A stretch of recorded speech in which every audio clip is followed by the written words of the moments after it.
भात खान जान लागे दाजु ओ म पनि त्यही जान लागेको भाइ जाऊ न त सँगै जाऊ न त जाऊ दाइजो ल्याइले छ त दाजु दाइजो ल्याउनु परेन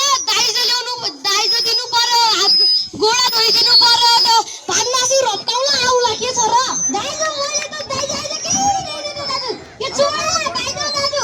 ए खुट्टो मान्छे गाई छ त्यही गाई दिनु होला टुडी गाई जाऊ न त जाऊ पानी गाली भाइजाऊ दाजु ओ यत्रो मण्डप सजेको छ बेहुला बेहुली खोइ कहाँ त गया बेहुला बेहुली ल्याइदिनु नेति बस नेति मौसम त बजाउनु पर्छ राजा के बिदा हुने छैन के हो हुने त हुने भागो याको बेहुला बेहुलीलाई बोलाउनु भएन नेति बस पहिला भागौला है अब बेहुला बेहुली त के नाना दाजु त यिनीहरुको के बिहे हुनेको थाहा नै त धेरै सानो छ नि भाइ बालिका दाजु त जुजु पनि आएन के पनि भने कसरी बिहे भयो त्यत्रो भाउ यिनीहरुको आमालाई मान्नै लागेन मोगला बिहे गर्दै हुन लागे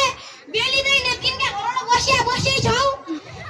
यस्तो तरिकाले हुँदैन बाजे यति सानैको बिहे कहिले गर्नुहुन्छ बाजे लाई म बेलिन सोधिला हुने हो के हो सुन्नु भाउ केरी आइछि त ए मैले के गरेछु न मेरो दादाले फेरि दोकान लागे हन्तिया नाचिया